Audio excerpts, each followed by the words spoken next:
is your classroom welcoming? And that's not because you got the best designs, you got the best. No, are you a welcoming person? Is this a safe space to take a risk?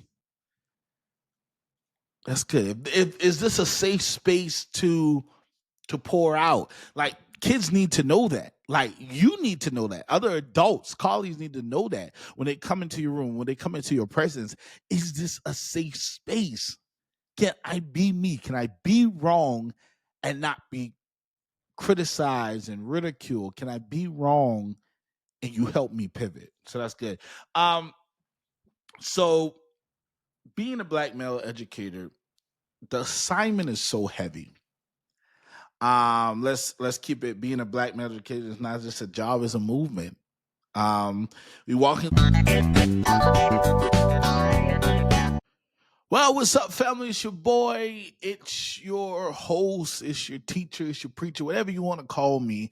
It is your boy Jaheim President with another episode of Legacy Builders Podcast. I'm dubbing this the summer series, and we are in the final episode of the summer series, where we every Wednesday ish in the middle of the week, and so you're gonna get a double episode um here. You're gonna get a double episode here. I'm working out, but family, I'm glad we have had two amazing guests on the last two episodes. My friends Michaela Wilson, my friend Minister Cameron C. Right, just talk about life as we. I feel like as we go throughout life, I think it is important that you find people that are growing with you, that are elevating with you, that are just doing everything. So shout out to them. But we don't just talk about purpose. We walk in, and I'm your host, and today is a heart check for another area of me that you found. And these last three episodes have been crazy. You found out the healing me, the version of me healing and becoming. You've heard about the balancing of me with camera, just balancing life, being in your 20s, just trying to elevate life. But then today's episode, and its title is Mr. President, it's time to go back to the classroom. And this line hits different this year. It's not just a physical return back to the classroom, it's a spiritual, and it's a reset. Reset. We'll get in that. And this episode is for every teacher out there, but especially for my black male educators who feel the weight of walking in purpose, presence, and also there's a pressure to it. And educators in general. And we're talking about nerves, we're talking about numbers, we're talking about legacy, and the real life behind the classroom door, and the real life behind the laptop, and the real life behind the person that you have to be. And so even I'm going into my third year of teaching, and the week before, the night before of school, it still hits different. You're lying in bed as you prepare for that get back ready with you for teacher week, going over your rosters in your mind, wondering who you're going to meet. But then it hits me, this isn't just another year. This isn't just another year.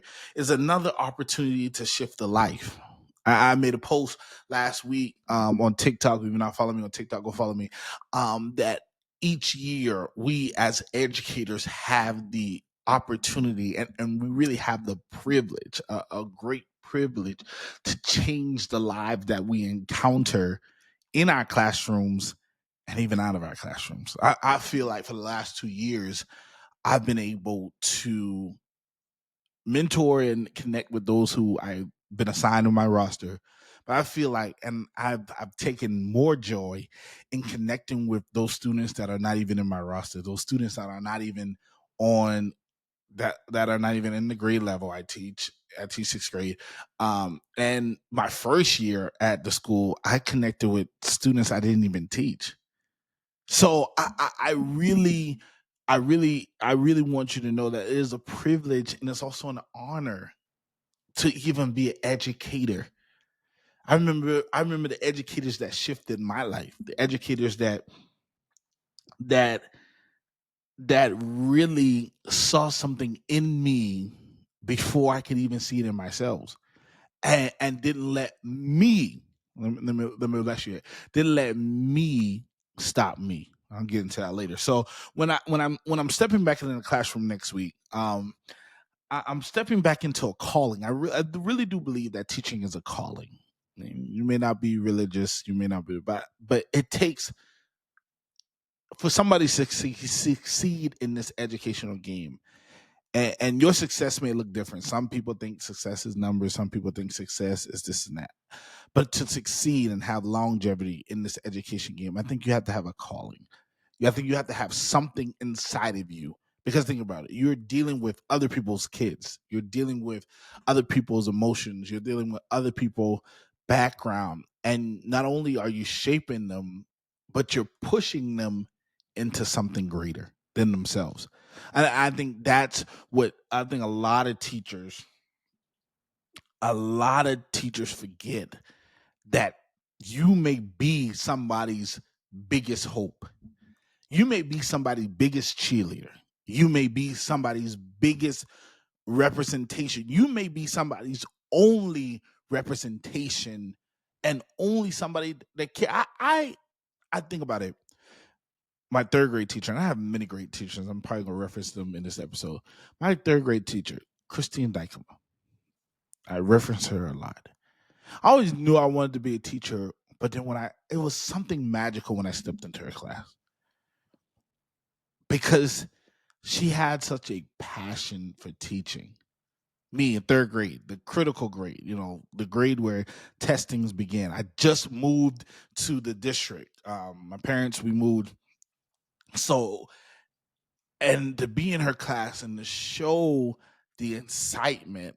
I mean, Miss Dykema was always up and moving. Miss Dykema was always, she was just always moving. I think I can count on the number of my hands the time Miss Dykema was sitting on her desk.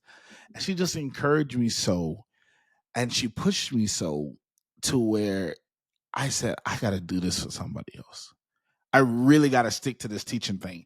And so throughout the years, when I would think about different careers, teaching always came back to the forefront.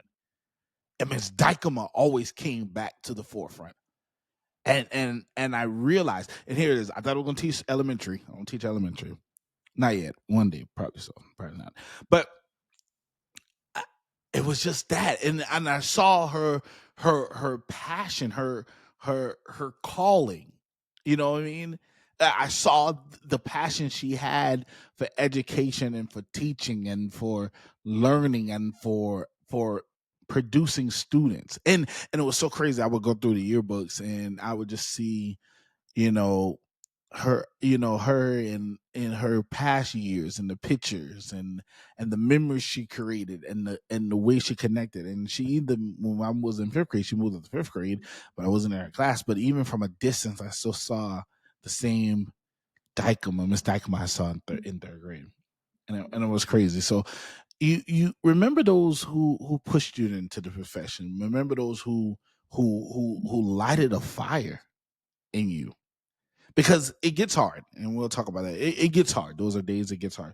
But I want to talk about who's in the classroom and who's not. And let's pause and let's talk about real numbers. Let me just show you the rare, how rare my presence is as a Black male educator. I was a part of this program called the Call Me Mr. Program. In college, and it's about Black educators. Now it's been expanding its role to diversity. Now we have white, because little do you know, males in general are the minority, and then to be a Black male is a smaller bunch. But when I joined that program, it was so crazy.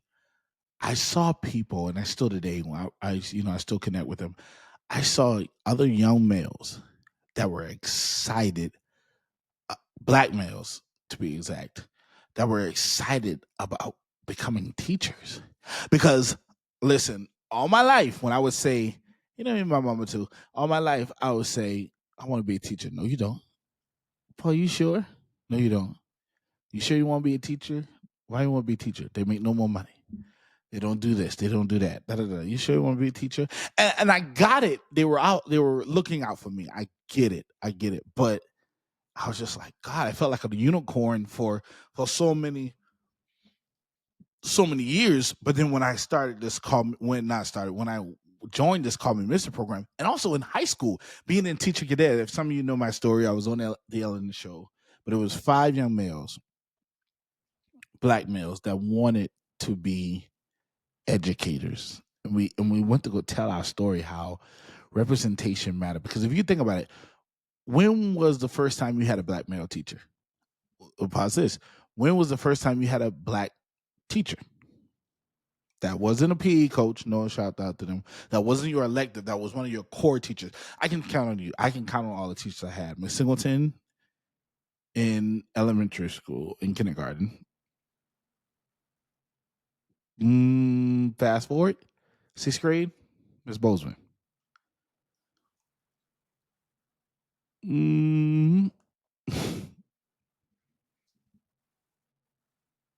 So in middle school, I just had one. Now, imagine, now I had black male teachers, like, chords, strings, but just imagine, I went all that years throughout my K-12 journey without representation, without somebody, not saying, and let me preface, not saying that, you know, white teachers don't get it, don't understand the background. I'm not saying that, but it representation does matter. And so when you look at somebody that understands you, that knows your background, that can connect to you, that knows, what I mean, it's just certain things. You connect. And so all that to say, there's only 23% of K through 12 public school teachers are men. So 23% of K through 12, kindergarten to 12th grade, teachers are men. And only 6 through 7% of all teachers in the U.S. are black. So that's including black men and black women. Now, here this is. And only 1.3% of all teachers are black men. Think about it. So 23% are only men. 6 to 7% are only black. And then you have 1.3 of all teachers who are black men. So this means in a building of 100 teachers, maybe one of us is a black male. Come on. And that's not representation. That's a statistical miracle. Think about that. But then if you look at your student dynamics, if you look at your students, your students that you serve, not all of them, there's a diverse background. And so you're saying a popularity, a population, there's only 1.3. That's all. And so that was my purpose in life. And so study shows that when black boys have more than even one black male teacher, their chance of graduation goes up. Their belief in themselves increases, and their the vision for the future expand. Can I tell you this? You don't know how many times that I have poured into students. I call them my school sons, because sometimes they need to hear that. Sometimes they need, I'm gonna teach my Mesopotamia. I'm gonna do all the strategies, but sometimes they need that safe space to talk, man to man. Because what they may tell you, they may not be comfortable telling their parents, or what they're saying, they may think that nobody understands them. So I have this trick. I listen to my students, I really do, and I really do think one of my strengths is building relationship. And I listen to my students because I'm not always right. I listen to my students. I listen to their conversations, even when they're not supposed to be talking. Shut them down, but I still listen to them. And then I'll eventually start bringing up what they talked about. I start bringing up, oh, this show, that show, this, that. And then you would be amazed how the light, and I see it every time, the light starts to shine because, whoa, how did he know that? Whoa, he's really listening to me. And so then they open up, they feel relaxed. I become a safe space, and still holding them accountable, but I become a safe space. But then once you done break that down, then the learning can happen. Because think about this: how am I supposed to learn if nobody hears me? And so you're shoving down this concept, you're shoving down this thing, not saying, here it is, not saying that they're always going to get it, not saying that they're going to have straight A's. That's not that. No, no, no. They still got to put in the work. But in order to put in the work, I got to feel vulnerable and I got to feel safe. I got to feel like you care, that you're not just caring about just the X's and O's, that you're caring about, am I going to make it? I tell all my students, I want to invite to your high school graduation. I want to invite to your college graduation. I'm a part of a D9 organization. I always tell my students, hey, you're a future alpha. Or yeah, I had one student, shout out to him. He wants to be a noob. I think he want to be a noob. He want to be a noob. And we talk about, he would do, all jokingly, he would come and, say, oh, alpha. It just, and I felt so prideful and so excited that he was talking about that stuff.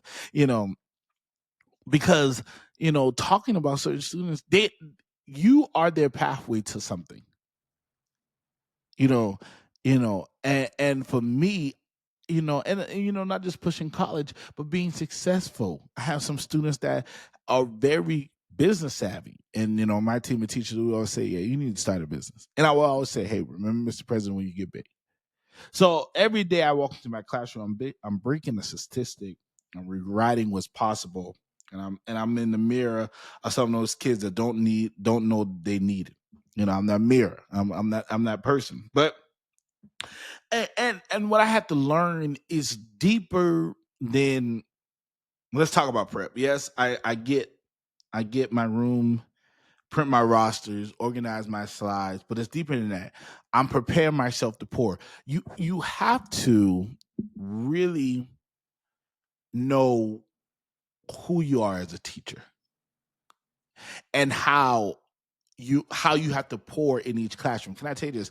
Each class is not the same. Each class period is not the same. Each year is not the same. And what I had to realize last year is certain classes could take certain things.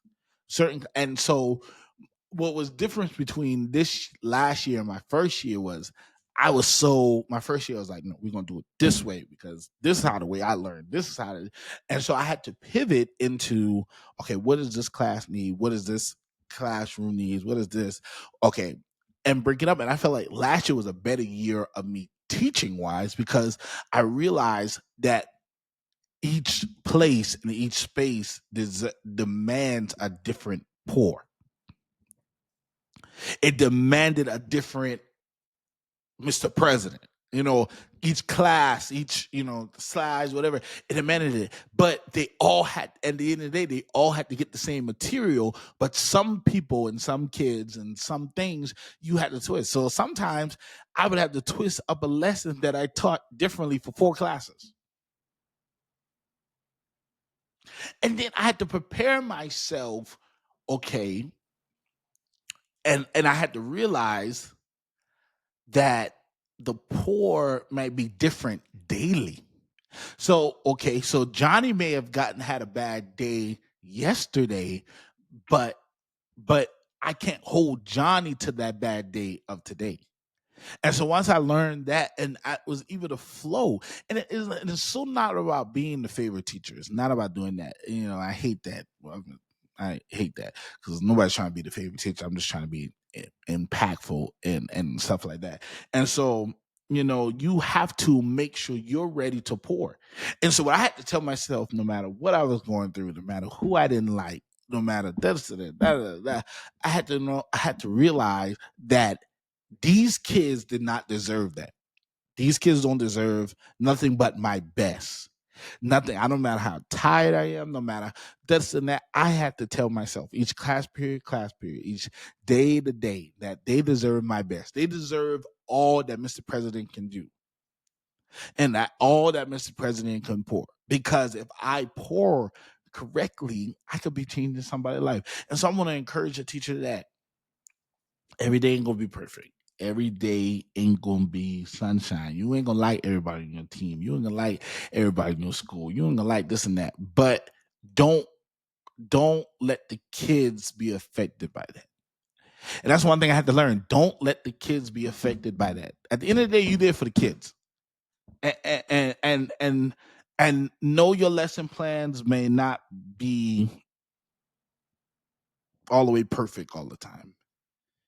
But if you can get one light bulb in the room, if you can get one light bulb to shine in the room, then it can spark and it can be. And I have to realize that. So sometimes, when not everybody got the lesson, but when some people got the lesson, okay, I said, okay, they got it. So how do I get the other 50% to get it? How do I get the other 20? It becomes a game if you look at it away. It becomes a passion. That's how you keep yourself from getting stagnant. If you look at it in different ways, if you look at it in different perspectives, if you look at it in this and that, you can start to imagine things at a greater rate. So I'm preparing myself to pour. I'm getting my mindset right. I went to the Ron Clark Academy last year in November, and the atmosphere of your classroom matters. Is your classroom welcoming? And that's not because you got the best designs, you got the best. No, are you a welcoming person? Is this a safe space to take a risk? That's good. Is this a safe space to pour out? Like, kids need to know that. Like, you need to know that. Other adults, colleagues need to know that when they come into your room, when they come into your presence. Is this a safe space? Can I be me? Can I be wrong and not be criticized and ridiculed? Can I be wrong and you help me pivot? So that's good. So being a black male educator, the assignment is so heavy. Let's keep it. Being a black male educator is not just a job; it's a movement. We walk into the classroom every day wearing an invisible armor.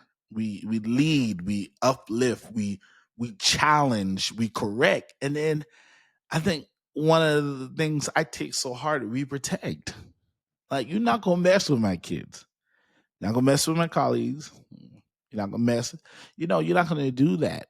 And I think I take more pride in protecting my kids and leading them and nurturing them and knowing that Mr. President gonna have your back. Now, when you're wrong, you're wrong. I'm gonna let you be wrong. I'm gonna tell you when you're wrong, but when you're right, I'm gonna push you when you're right. And I think and sometimes we're battling our own stuff too. I'm telling you, there's days I walked into the classroom, I'm like, I don't feel like being here. I was, in a different space last year. But we show up because one students who never seen a teacher looks like them, you could be their life changer. I can name off the students. I can name off the kids who I got their back into the good Lord takes me away. And it's so crazy to think that, what I mean? It's so crazy to think that. And I didn't get an education to be applauded. I didn't get an education to be the the to check off the list, to check off your box. Yeah, I got one. You're not going to use me as that. You're not going to use me as that. And I got an education, right? And this is knowing you why. I got an education because I knew that was the Lord, where the Lord was taking me, and I knew that there were lives that I needed to help push. Not always change, because we can't go in there as a savior. That's another concept and another thing that people try to push you on. You're the black male teacher. Come help me with my class. No. I'll help you out, but I'm not gonna. No. I'm not your savior. With every black kid you have a problem with, or whatever kid you have a problem with. No, I realize that kids love structure, and kids, they love you being you. Like, I'm me every day of the week. And when I went to Ron Clark and I saw Black excellence, and I just saw the spirit of excellence, and I just realized how you are in charge of your space. And school may be doing something different, and the space or whatever, but what you can control is your classroom. What I can control is room 608. I can't control what's around me. Can't control I don't even want to control that. But what I can control is room 608. And I took pride in that and being that. And so I make sure I'm visible. I wear my D9 stuff. I wear my alpha stuff as much as I can. I promote Black History Month. Come on. Hispanic Heritage Month. Come on. Because I'm all about culture, because you need to see your culture in order to know that you are somebody and that you can be somebody. Because when I'm looking at Martin Luther King, when I'm looking at all these greats, Thurgood Marshall, I said, if I wanted to quit one day and be a lawyer, I can be it. Because I've seen somebody do it before that looks like me, and it's so powerful. And so the educator life is real.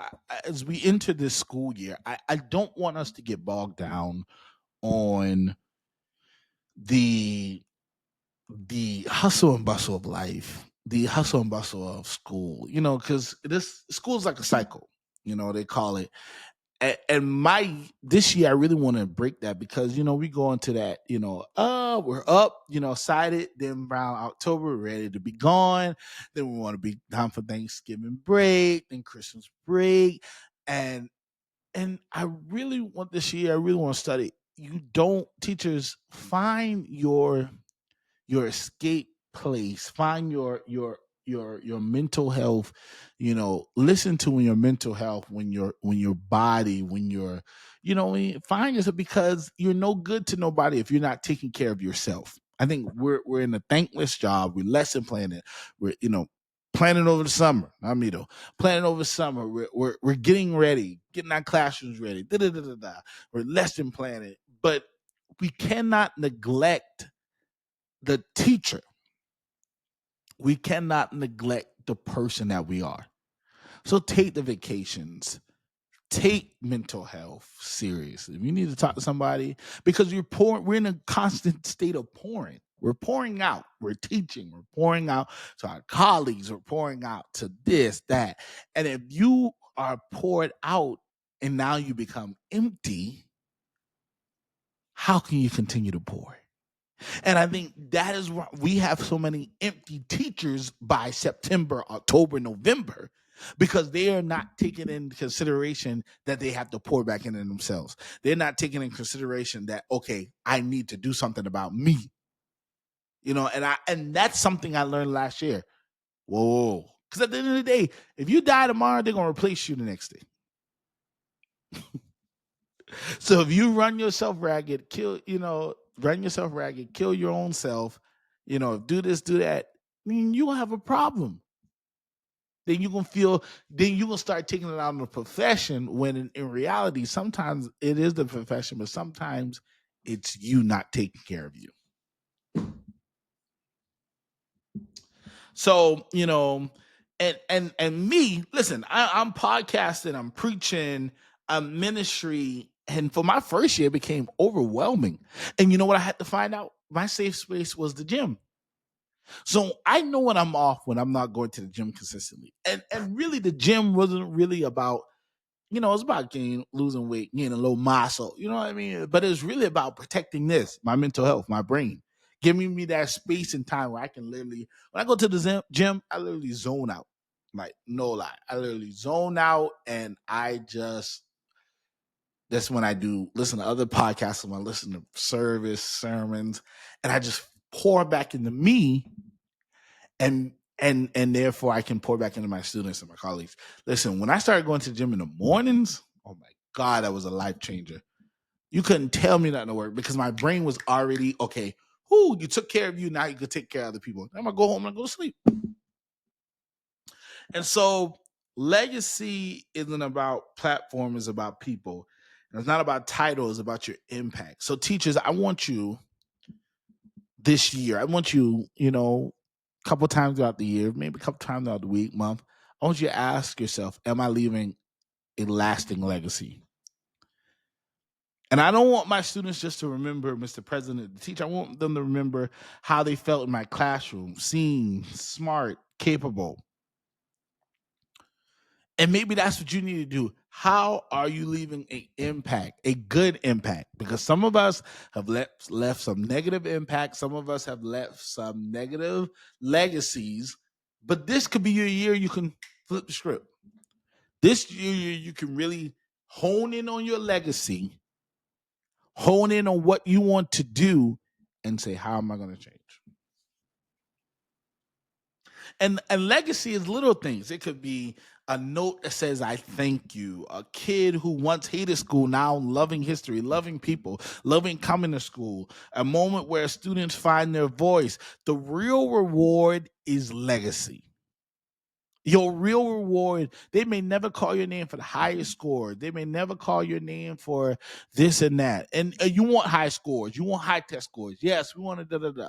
But if you can leave a legacy in a child's life where they start the business because you said they could do. They went to nursing school. They went to become a doctor. They went to college. They started their business. They went to the military. They did something with their lives all because you said they could. That is a legacy. Because that's what I'm chasing. I want walking legacies in life. I want to look up on TV and see one of my students say, yeah, I had a part in that. May have been a small part, may have been a little minor part, but I want to boast about my students. I want to boast about my career. Not because I had high test scores, not because I did this, did that. The high test scores will come. They'll come, but I want to say, God, I remember before they met me. I remember before I saw it. I remember when teachers and people were writing them off and look at them because I knew they could do it. They just had to believe in themselves. So as I end this episode, Mr. President, it's time to go back in the classroom. Am I a little anxious? Yeah. Am I a little nervous? Yeah. Am I a little tired, fatigued from last year? Getting out of it. But I know it's not time to go back to class or in the classroom just because the calendar and because my school district say, okay, it's time to clock back in. But because legacy don't wait on nobody. And I have the privilege again to impact somebody's legacy. I have the privilege again to change somebody's lives.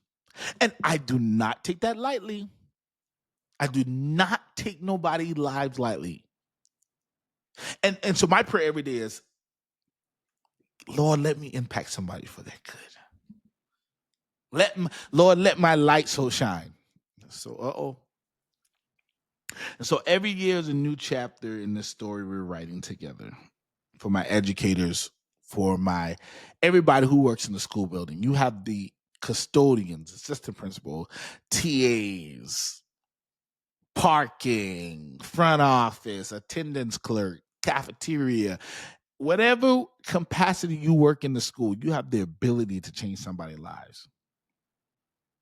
And so to every educator that's listening, especially my brothers in this work, you may be rare, but you're needed. You may be tired, but you're impactful. So let's go back with intentions. Let's go back with purpose. And most importantly, let's go back with legacy in mind. And know that you're about to do great things this school year. You about to do great things this school year. Let me say this again. You are about to do great things this school year. You may not always get celebrated. Your name may not always be in the meetings. You may feel like nobody sees you, but can I applaud right now? Can I say thank you right now for your willingness to show up every day? Can I say thank you right now? You have every reason to quit, throw your resignation, people getting your nerves, da da da da. No. But I thank you that you're taking this privilege that we have to change a student life, no matter how big or small, that you're taking this privilege seriously and you're doing something about it. And I'm ready to see, and I hope you feel the impact of your legacy soon. I really do. Well, family, that's all I have for you. It's your boy, it's your preacher, but most importantly, it's your teacher, Mr. President, signing out on this episode of Hey, Mr. President. It's time to go back in the classroom. Love you, family. See you next episode.